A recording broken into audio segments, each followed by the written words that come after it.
আসসালামু আলাইকুম, সবাই কেমন আছেন? আজকে আমি আমগুলো কেটে নিয়েছি, এগুলো দিয়ে আমি টক আচার বানাবো।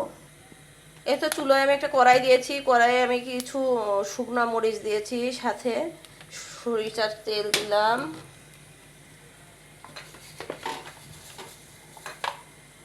আর সাথে মেথি দিয়ে দিলাম, আস্ত মেথি।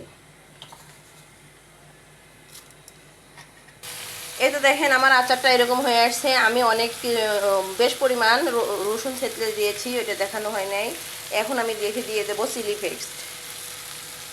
চিলি ফ্লেক্সটা পরিমাণ মতো দিবেন, যে যেমন ঝাল খান সেরকম দিলেই হবে। একটু চিলি ফ্লেক্সটা দিয়ে দিলাম, এখন নেড়ে চেড়ে আবার কিছুক্ষণ রান্না করব। এই তো দেখেন আমার আচারটা একদম হয়ে গেছে। আমি আচারটায় ভিনেগার বা অন্য কিছু ইউজ করি নাই, তা তেল কম ইউজ করেছি। তার কারণ এই আচারটা আমি ডিপ ফ্রিজে বক্সে করে রেখে সারা বছর সংরক্ষণ করব। এই জন্য এখানে বেশি তেল দেওয়ার কোনো প্রয়োজন নাই, যেহেতু ডিপ ফ্রিজে রাখবো। যখন খাবো বের করে ওভেনে 1-2 মিনিট বেক করে নিলেই হবে। তো দেখেন এই আচারটা খুবই টেস্টি হয়, এরকম করে বানাইলে খুবই টেস্ট হয়, খেতে খুব ভালো লাগে। তো আমার এই ছোট্ট ভিডিওটা যদি ভালো লেগে থাকে, আপনারা লাইক কমেন্ট শেয়ার করে পাশে থাকবেন। আল্লাহ হাফেজ।